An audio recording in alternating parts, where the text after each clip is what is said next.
Welcome. So today I wanted to introduce you guys to a simple concept called an algorithm.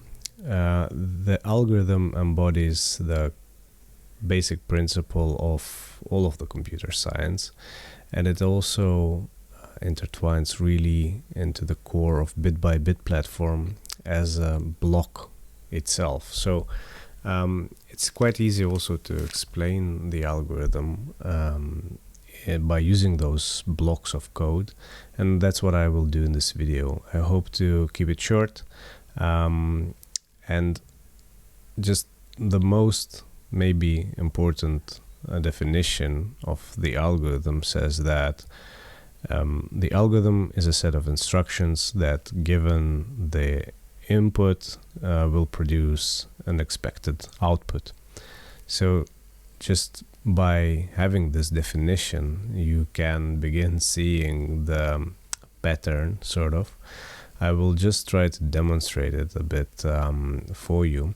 So let's take this algorithm, and this is the algorithm that creates the point, and it would like to get 3 inputs to it, 3 numbers, and let's provide it that.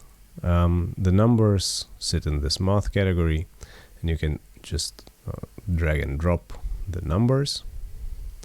I'll copy paste those, and this way we construct a point on 0, 0, 0 space.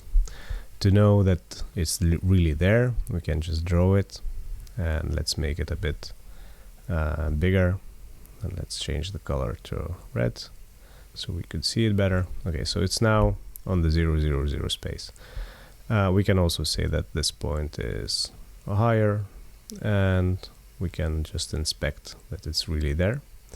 So now we have a point, we've constructed that. Let's forget about this draw component for a moment.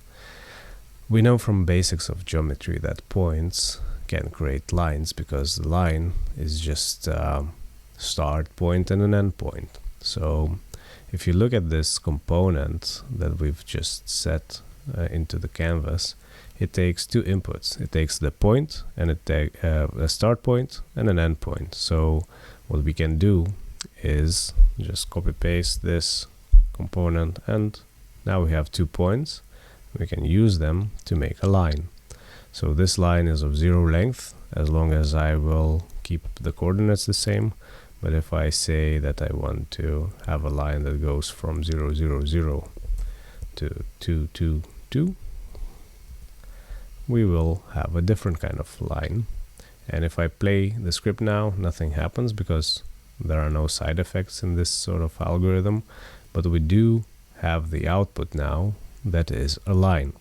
So that means that we can plug this line into the drawLine component, and in this way we can visualize the line in 3D space. What I want to sort of emphasize in this video is that we are just composers of algorithms, and the algorithms themselves are just inputs that produce outputs.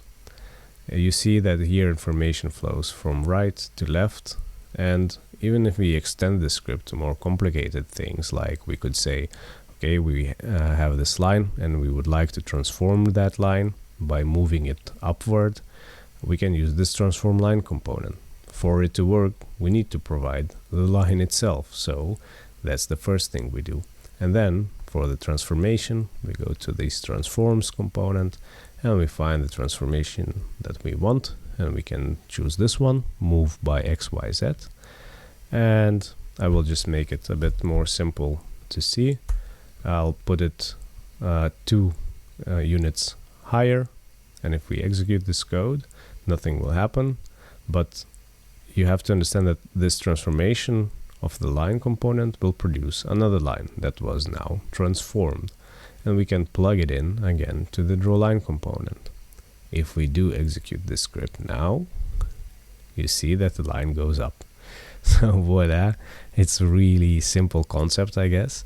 But what we did now is that we used in total 1, 2, 3, 4, 5, 6 algorithms. We composed them together into a bigger algorithm that produces a transformed line. And we can use that to plug into the draw line algorithm. Hope you enjoyed it. Please do subscribe on YouTube, and I see you in later videos.